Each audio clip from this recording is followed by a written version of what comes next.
শহরের পুরনো বাজারের মোড়ে প্রতিদিন বিকেল হলেই একটু পরিচিত দৃশ্য দেখা যেত। মাথায় ময়লা শাড়ি, কাঁধে বাঁশের ঝুড়ি, মুখে নিরীহ হাসি। তিনি বাদামওয়ালি খালামণি। কেউ জানত না এই সাধারণ বাদামওয়ালির চোখ কান শহরের সবচেয়ে ভয়ঙ্কর রহস্যগুলোর ওপর সজাগ নজর রাখে।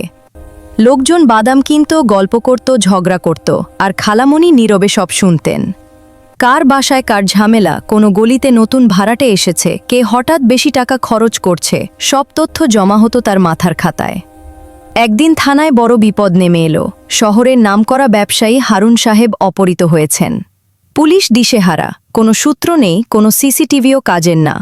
ঠিক তখনই থানার পুরনো কনস্টেবল আজিজ বলল, স্যার, বাজারের বাদামওয়ালিকে একবার জিজ্ঞেস করলে মন্দ হয় না।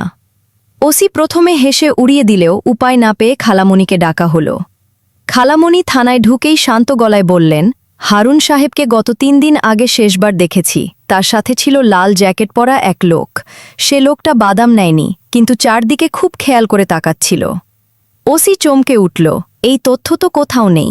খালামণি আরও বললেন, লোকটা গতকাল পুরনো রেললাইনের পাশের পরিত্যক্ত গুদামে ঢুকেছে। আজ সকালে আবার 2 জন নতুন লোক সেখানে গেছে। পুলিশ সঙ্গে সঙ্গে অভিযান চালালো। গুদাম থেকেই উদ্ধার হলো হারুন সাহেব এবং ধরা পড়ল অপহরণ চক্র। খবর ছড়িয়ে পড়তেই সবাই অবাক, কে এই বাদামওয়ালি? পরদিন বাজারে খালামণিকে আর দেখা গেল না। তার ঝুড়িটাও নেই, শুধু একটি কাগজ পড়েছিল। দেশের চোখ কান সবসময় খোলা থাকা দরকার, পোশাক নয়, মনই আসল পরিচয়।